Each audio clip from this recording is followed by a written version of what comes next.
Capítulo 110 Rasgos da infância.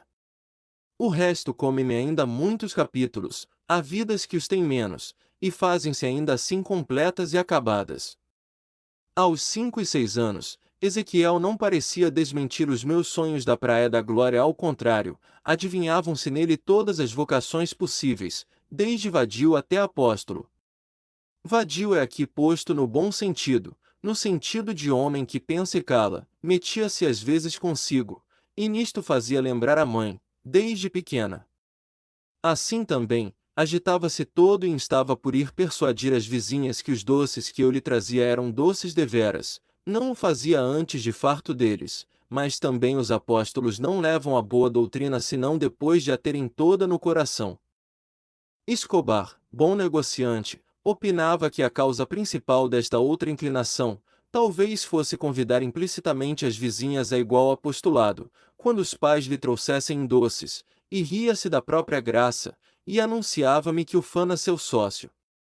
Gostava de música, não menos que de doce, e eu disse a Capitu que lhe tirasse ao piano o pregão do Preto das Cocadas de Matacavalos. Não me lembra.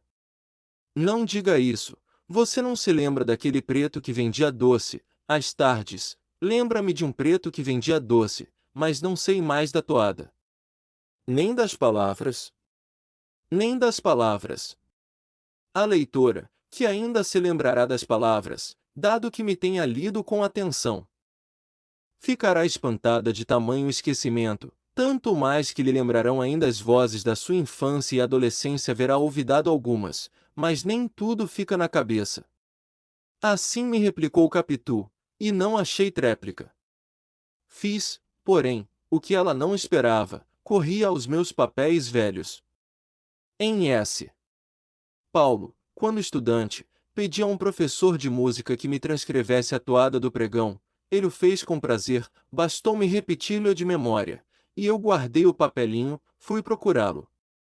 Daí a pouco interrompi um romance que ela tocava, com um pedacinho de papel na mão. Expliquei-lhe, ela teclou as 16 notas. Capitu achou a toada um sabor particular, quase delicioso, contou ao filho a história do pregão, e assim o cantava e teclava. Ezequiel aproveitou a música para pedir-me que desmentisse o texto dando-lhe algum dinheiro. Fazia de médico, de militar, de ator e bailarino. Nunca lhe dei oratórios, mas cavalos de pau e espada à cinta eram com ele. Já não falo dos batalhões que passavam na rua, e que ele corria a ver, todas as crianças o fazem. O que nem todas fazem é ter os olhos que esta tinha. Em nenhuma havia as ansias de gosto com que assistia à passagem da tropa e ouvia tocar a marcha dos tambores. Olha, papai! Olha! Estou vendo, meu filho! Olha o comandante! Olha o cavalo do comandante! Olha os soldados! Um dia amanheceu tocando corneta com a mão, dei-lhe uma cornetinha de metal. Comprei-lhe soldadinhos de chumbo, gravuras de batalhas que ele mirava por muito tempo, querendo que lhe explicasse uma peça de artilharia, um soldado caído, outro de espada alçada, e todos os seus amores iam para o de espada alçada. Um dia, ingenuidade, perguntou-me impaciente: mas, papai, por que é que ele não deixa cair a espada de uma vez? Meu filho, é porque é pintado. Mas então por que é que ele se pintou? Ri-me do engano e expliquei-lhe que não era o soldado que se tinha pintado no papel, mas o gravador, e tive de explicar também o que era gravador e o que era gravura, as curiosidades de Capitu, em suma. Tais são os principais rasgos da infância, mais um e acaba o capítulo. Um dia, na chácara de Escobar, deu com um gato que tinha um rato atravessado na boca. O gato nem deixava presa, nem via por onde fugisse. Ezequiel não disse nada, deteve-se, acocorou-se, e ficou olhando. Ao vê-lo assim atento, perguntamos-lhe de longe o que era, fez-nos sinal que nos calássemos. Escobar concluiu: vão ver que é o gato que apanhou algum rato. Os ratos continuam a infestar minha casa, que é o diabo. Vamos ver. Capitu quis também ver o filho, acompanhei-os. Efetivamente, Era um gato e um rato, lance banal, sem interesse nem graça.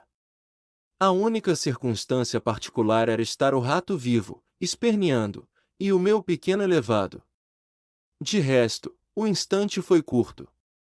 O gato, logo que sentiu mais gente, dispôs-se a correr. O menino, sem tirar-lhe os olhos de cima, fez-nos outro sinal de silêncio, e o silêncio não podia ser maior. Ia dizer religioso, risquei a palavra, mas aqui a ponho outra vez, não só por significar a totalidade do silêncio, mas também porque havia naquela ação do gato e do rato alguma coisa que prendia com ritual. O único rumor eram os últimos guinchos do rato. Aliás frouxíssimos, as pernas mal se lhe moviam e desordenadamente. Um tanto aborrecido, bati palmas para que o gato fugisse, e o gato fugiu. 0S outros nem tiveram tempo de atalhar-me, Ezequiel ficou abatido. Ora, papai! Que foi? A esta hora o rato está comido. Pois sim, mas eu queria ver. Os dois riram-se, eu mesmo achei-lhe graça. Capítulo 111. Contado depressa. Achei-lhe graça, e não lhe nego ainda agora, apesar do tempo passado, dos sucessos ocorridos, e da tal ou qual simpatia ao rato que acha em mim, teve graça. Não me pesa dizê-lo, os que amam a natureza como ela quer ser amada, sem repúdio parcial nem exclusões injustas, não acham nela nada inferior. Amo o rato, não desamo o gato. Já pensei em os fazer viver juntos, mas vi que são incompatíveis. Em verdade, um rói-me os livros, outro queijo, mas não é muito que eu lhes perdoe, se já perdoei a um cachorro que me levou o descanso em piores circunstâncias. Contarei o caso depressa. Foi quando nasceu Ezequiel, a mãe estava com febre. Sancha vivia ao pé dela, e 3 cães na rua latiam toda a noite. Procurei o fiscal, e foi como se procurasse o leitor, que só agora sabe disto. Então resolvi matá-los, comprei veneno, mandei fazer 3 bolas de carne, e eu mesmo inseri nelas a droga. De noite, saí, era 1 hora, nem a doente, nem a enfermeira podiam dormir, com a bulha dos cães. Quando eles me viram, afastaram-se, 2 desceram para o lado da praia do Flamengo, um ficou a curta distância, como que esperando. Fui-me a ele, assobiando e dando estalinhos com os dedos. O diabo ainda latiu, mas fiado nos sinais de amizade, foi se calando, até que se calou de todo. Como eu continuasse, ele veio a mim, devagar. Mexendo a cauda, que é o seu modo de rir deles, eu tinha já na mão as bolas envenenadas, e ia deitar-lhe uma delas, quando aquele riso especial, carinho, confiança ou o que quer que seja, me atou à vontade, fiquei assim não sei como, tocado de pena e guardei as bolas no bolso. Ao leitor pode parecer que foi o cheiro da carne que remeteu o cão ao silêncio. Não digo que não, eu cuido que ele não me quis atribuir perfídia ao gesto, e entregou-se-me. A conclusão é que se livrou. Tal não faria Ezequiel. Não comporia bolas envenenadas, suponho, mas não as recusaria também. O que faria com certeza era ir atrás dos cães, a pedrada, até onde lhe dessem as pernas. E se tivesse um pau, iria a pau. Capitu morria por aquele batalhador futuro. Não sai a nós, que gostamos da paz, disse-me ela um dia. Mas papai em moço era assim também, mamãe é que contava. Sim, não sairá maricas, repliquei, eu só lhe descubro um defeitozinho, gosta de imitar os outros. Imitar como? Imitar os gestos, os modos, as atitudes. Imita a prima Justina, imita José Dias, já lhe achei até um jeito dos pés de Escobar e dos olhos. Capitu deixou-se estar pensando e olhando para mim, e disse afinal que era preciso emendá-lo. Agora reparava que realmente era avesso do filho. Mas parecia-lhe que era só imitar por imitar, como sucede a muitas pessoas grandes, que tomam as maneiras dos outros, e para que não fosse mais longe, também não vamos mortificá-lo. Sempre há tempo de corrigi-lo. Ah, vou ver. Você também não era assim, quando se zangava com alguém, quando me zangava, concordo, vingança de menino. Sim, mas eu não gosto de imitações em casa. E naquele tempo gostavas de mim?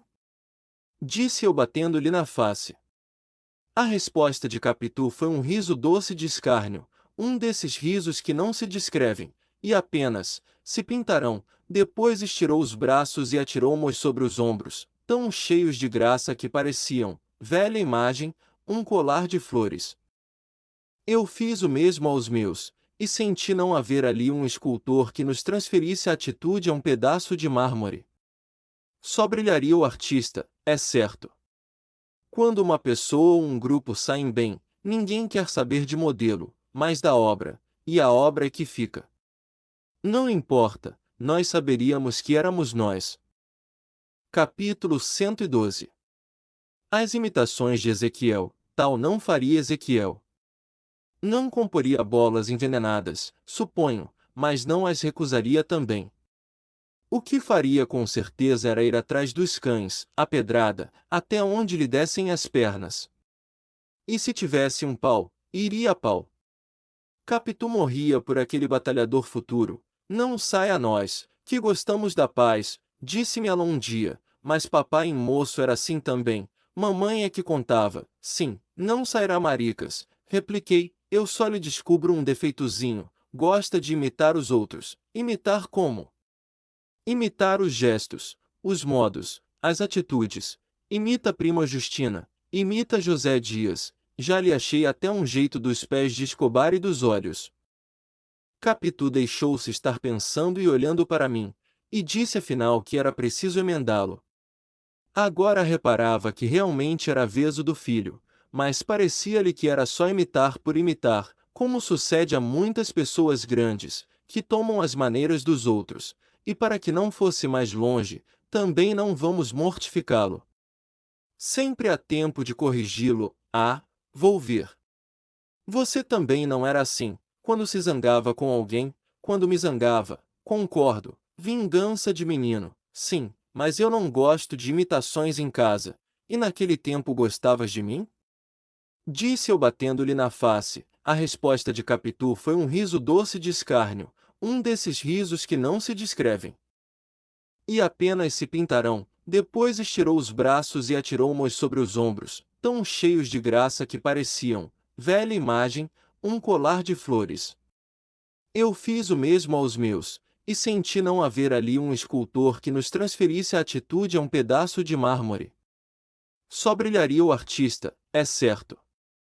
Quando uma pessoa ou um grupo saem bem, ninguém quer saber do modelo, mas da obra, e a obra é que fica. Não importa, nós saberíamos que éramos nós. Capítulo 113. Embargos de terceiro.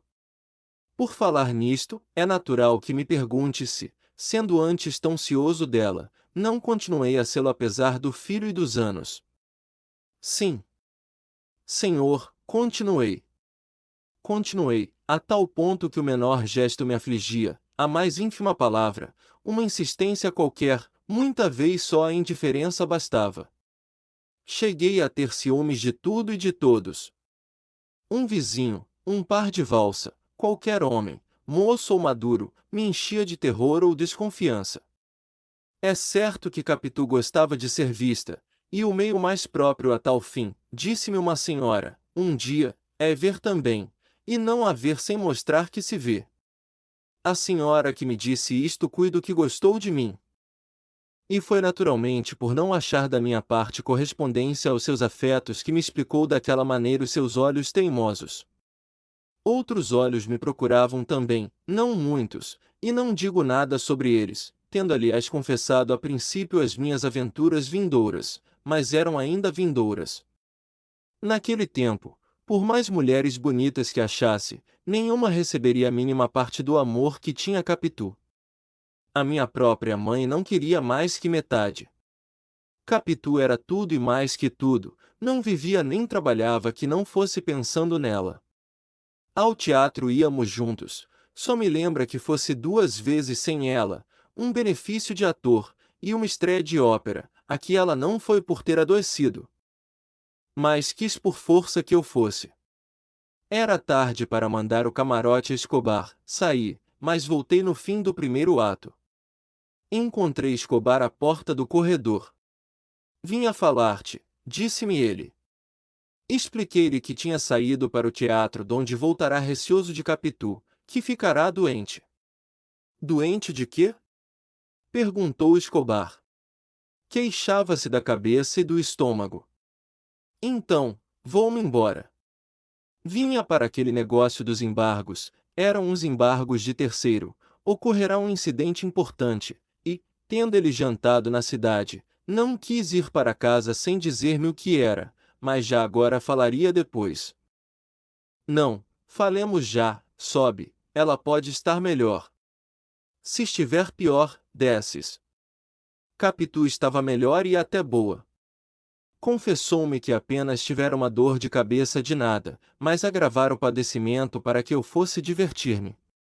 Não falava alegre, o que me fez desconfiar que mentia, para me não meter medo, mas jurou que era verdade pura. Escobar sorriu e disse: a cunhadinha está tão doente como você ou eu. Vamos aos embargos. Capítulo 114. Em que se explica o explicado. Antes de ir aos embargos, expliquemos ainda um ponto que já ficou explicado, mas não bem explicado. Viste que eu pedi, capítulo 110, a um professor de música de S. Paulo que me escrevesse a toada daquele pregão de doces de mata-cavalos. Em si, a matéria é xoxa, e não vale a pena de um capítulo, quanto mais 2, mas há matérias tais que trazem ensinamentos interessantes, se não agradáveis. Expliquemos o explicado. Capitu e eu tínhamos jurado não esquecer mais aquele pregão, foi um momento de grande ternura, e o tabelião divino sabe as coisas que se juram em tais momentos, ele que as registra nos livros eternos. Você jura? Juro, disse ela estendendo tragicamente o braço. Aproveitei o gesto para beijar-lhe a mão, estava ainda no seminário. Quando fui para S. Paulo, querendo um dia relembrar a toada, vi que a ia perdendo inteiramente, consegui recordá-la e corri ao professor, que me fez o obséquio de escrever no pedacinho de papel. Foi para não faltar ao juramento que fiz isto. Mas has de crer que quando corri aos papéis velhos, naquela noite da glória, também não me lembrava já da toada nem do texto. Fiz-me de pontual ao juramento, e este é que foi o meu pecado, esquecer, qualquer esquece. Ao certo, ninguém sabe se há de manter ou não um juramento. Coisas futuras.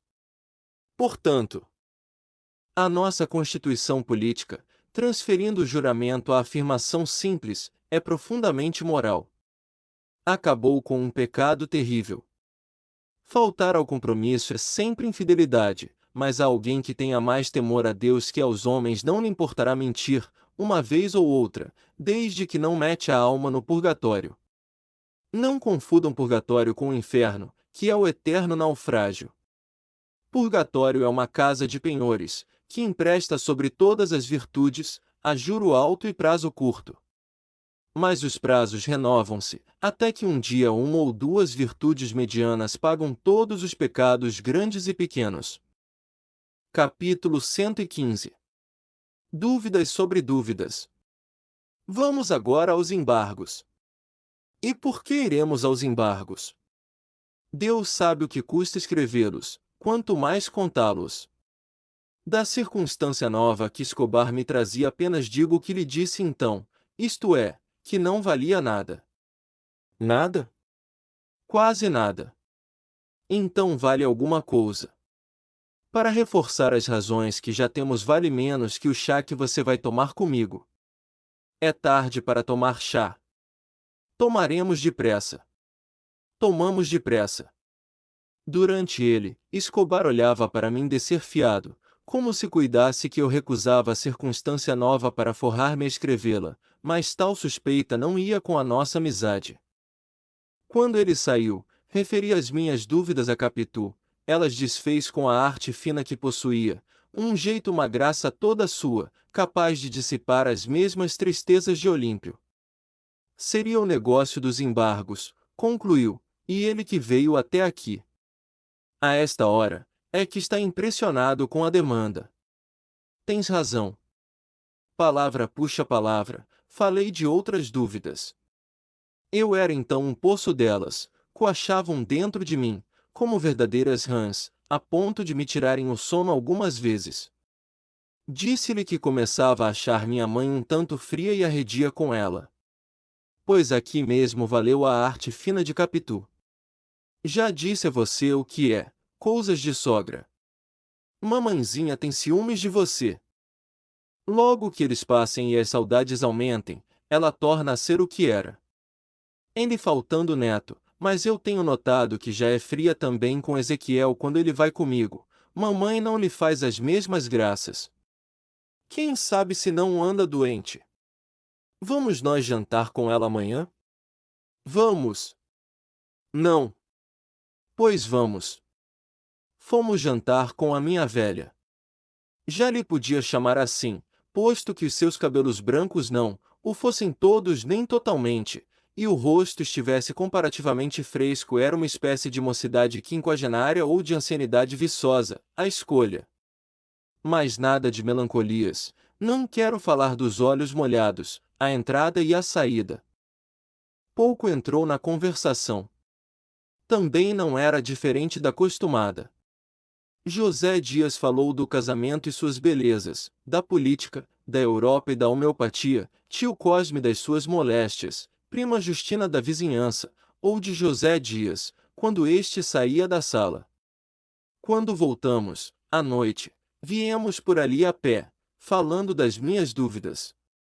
Capitu novamente me aconselhou que esperássemos. Sogras eram todas assim, lá vinham um dia e mudavam. Ao passo que me falava, recrudescia de ternura. Dali em diante foi cada vez mais doce comigo, não me ia esperar à janela, para não espertar-me ciúmes, mas quando eu subia, via no alto da escada, entre as grades da cancela, a cara deliciosa da minha amiga e esposa, risonha como toda a nossa infância. Ezequiel às vezes estava com ela, nós o havíamos acostumado a ver o ósculo da chegada e da saída.